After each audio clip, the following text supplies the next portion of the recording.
Di salah satu pusat keramaian di kota Tarsis, Spike mendatangi satu kedai masakan ikan. Alih-alih ia memesan makanan, ia justru bertanya informasi tentang Vicious kepada si penjual. Si penjual ini diketahui merupakan relasi bisnis dari Vicious yang selalu mengambil stok ikan mentah dari bisnis milik Vicious. Untuk meyakinkan si penjual memberinya info, Spike memberi uang sebagai bentuk transaksi.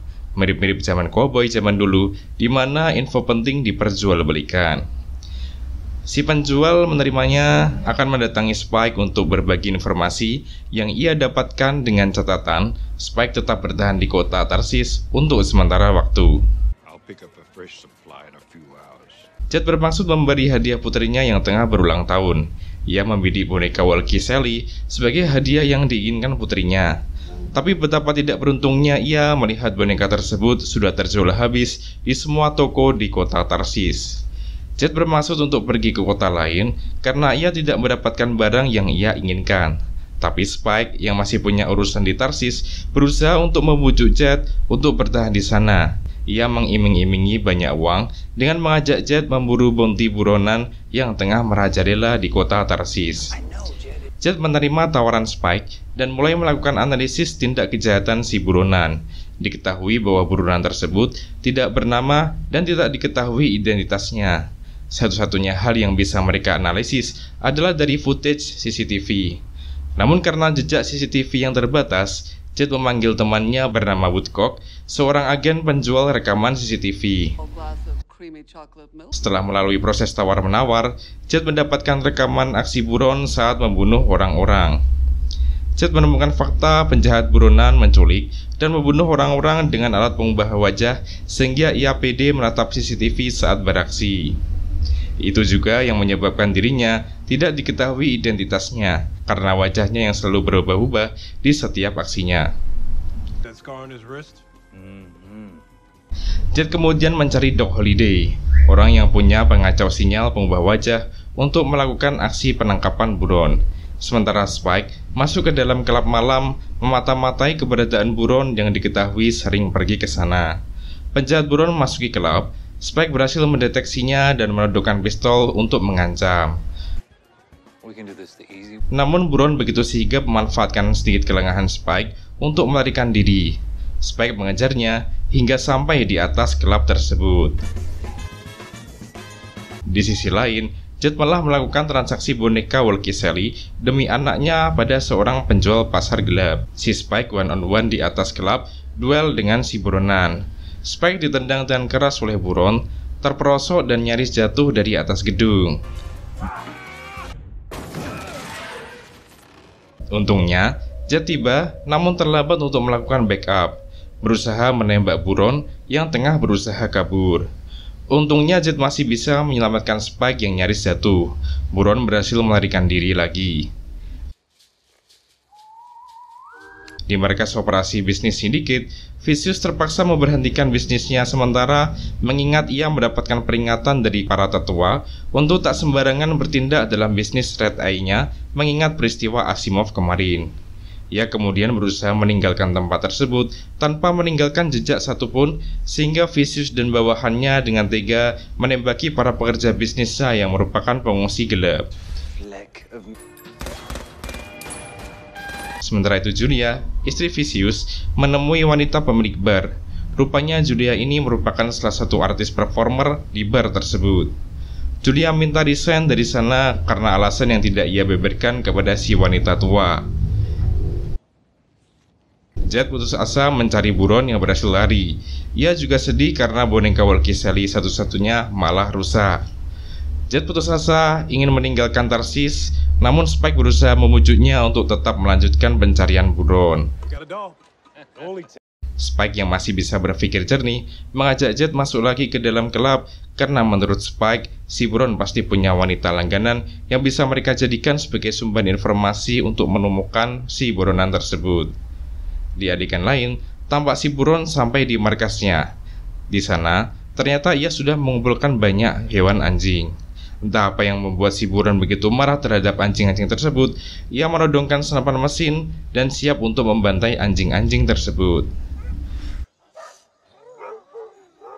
Spike bertemu lagi dengan penjual masakan ikan di awal tadi. Si penjual mendatangi Spike dan memberikan informasi tentang keberadaan Vicious yang informasinya akan pergi meninggalkan markas operasi yang sekarang. Setelah cukup informasi, Spike dan Jet akhirnya bertemu dengan wanita langganan buron. Mereka berdua bertanya mengenai petunjuk tentang buron. Dari situ mereka mendapatkan informasi kalau si buron sering bekerja di peternakan Atmo. Dari situ juga mereka mendapatkan motif buron yang membunuh para orang-orang karena ingin menculik anjing-anjing mereka. Spike dan Jet mendatangi sebuah peternakan Atmo yang sudah tidak beroperasi lagi. Mereka akhirnya melihat keberadaan si buron yang ternyata tidak tega membunuh semua anjing yang akhirnya memberi mereka makan. Spike mendatanginya dan menjelaskan maksud mereka untuk menangkapnya.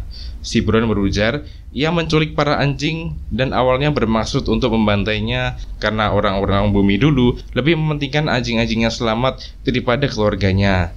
Semua escape pod atau kapal penyelamat ditujukan hanya untuk anjing mereka, sedangkan keluarganya tidak mendapatkan kesempatan untuk menyelamatkan diri dari bencana di bumi. Si buronan bermaksud menyerahkan diri, namun sebelum ditangkap hidup-hidup, polisi SSP malah menembak mati si buron. Spike marah karena seharusnya ia dapat menangkapnya hidup-hidup dan mendapatkan bayaran bounty 15 juta wulong dari situ. Tapi ISSP belak-belakan gak mau bayar dan tidak mau repot, jadi langsung menembak matinya. Jet menenangkan Spike dan mengajaknya pergi dari sana. Di adegan selanjutnya, Jet menemui putrinya memberi hadiah anjing hidup, tapi sayang seribu sayang ditolak mentah-mentah oleh mantan istrinya. Sementara itu si Spike berhasil memberi peringatan kepada Vicious untuk tidak bermain-main dengannya.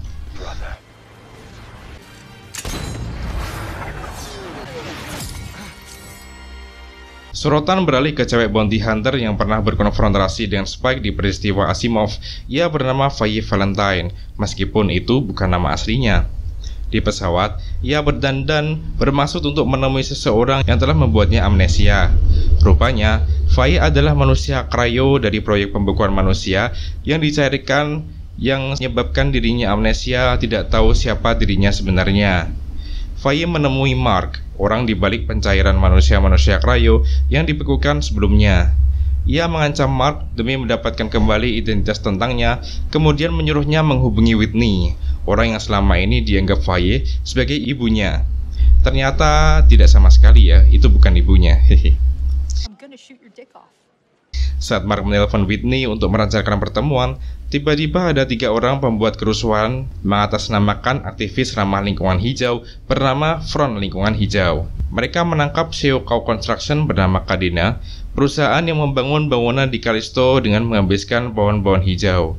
Mereka juga menyandera Mark yang tidak tahu apa-apa.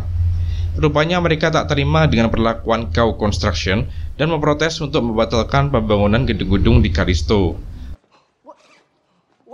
Mereka menunjukkan keseriusan mereka dengan menunjukkan bom asap yang mereka kembangkan sendiri yang dapat mengubah manusia menjadi pohon. Salah satu anggota Front membuat kesalahan kecil, tak sengaja menjatuhkan bom asap dan jatuh di kaki Cadena dan sekaligus mengubah Cadena menjadi pohon.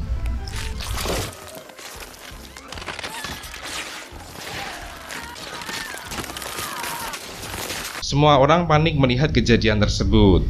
Front Lingkungan Hijau yang sudah panik karena tak sesuai dengan rencana kabur dengan membawa pesawat milik Faye, sedangkan Mark juga dibawa oleh mereka. Sementara itu adegan kembali ke Spike dan Jet. Mereka tengah memesan makanan di sebuah resto. Tiba-tiba Faye yang tak punya apa-apa lagi datang menawarkan kesepakatan kepada mereka berdua. Faye meminta mereka menampungnya di kapal mereka untuk sementara waktu. Sebagai gantinya, Faye akan memberi info keberadaan Front Lingkungan Hijau yang ternyata sudah menjadi bounty buronan yang bernilai harga tinggi. Di sebuah markas Front, ibu sekaligus pemimpin para anggota Front memarahi anak sekaligus anggotanya mengapa ceroboh mengubah CEO jadi pohon, padahal mereka membutuhkan CEO untuk melanjutkan protes membatalkan pembangunan mereka di Callisto. Di kapal Bebop milik Jet, Faye akhirnya boleh ikutan nimbrung. Jet tengah menganalisis buronan baru, tak lain dan tak bukan adalah pimpinan Front Lingkungan Hidup bernama Maria Murdoch. Setelah itu, Spike mengajak ngobrol Jet secara terpisah. Ia tetap tak percaya begitu saja dengan Faye melihat kejadian saat pemburuan Asimov. Tiba-tiba Faye membajak pesawat merah milik Spike untuk kabur dari Bebop dan terbang menuju ke koordinat pesawatnya berada.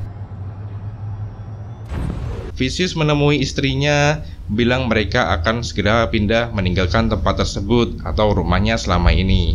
Ia membeberkan rencana untuk melakukan pemberontakan, menghabisi para tetua sindiket dengan mengumpulkan bawahan-bawahan setianya. Istrinya memberikan saran, alih-alih melakukan pembunuhan, Vicious lebih baik melakukan kudeta. Faye menemukan kembali pesawatnya. Ia tiba di areal sekitar markas Front Lingkungan Hidup. Di sana ia menemukan Mark sudah menjadi pohon. Ia mengambil ponsel Mark untuk mengetahui keberadaan orang yang ia cari, yaitu Whitney. Saat Faye mencari-cari barang, Spike dan Jet berhasil menyusulnya, memanfaatkan pelacak yang aktif di pesawat merah milik Spike. Spike dan Jet membawa kembali Faye dan kembali mengingatkan Faye akan perjanjian mereka.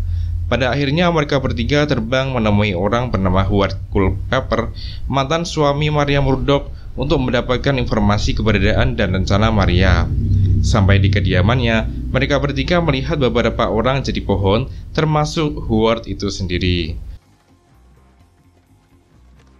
Mereka kemudian menyadari Front tengah ada di dekat sana. Mereka bertiga menemukan para Front tengah menyiapkan bom asap berintensitas tinggi yang akan mereka sebarkan di seluruh penjuru kota, dengan maksud menjadikan seluruh manusia di kota menjadi pohon. Mereka bertiga mulai bergerak sebelum terlambat.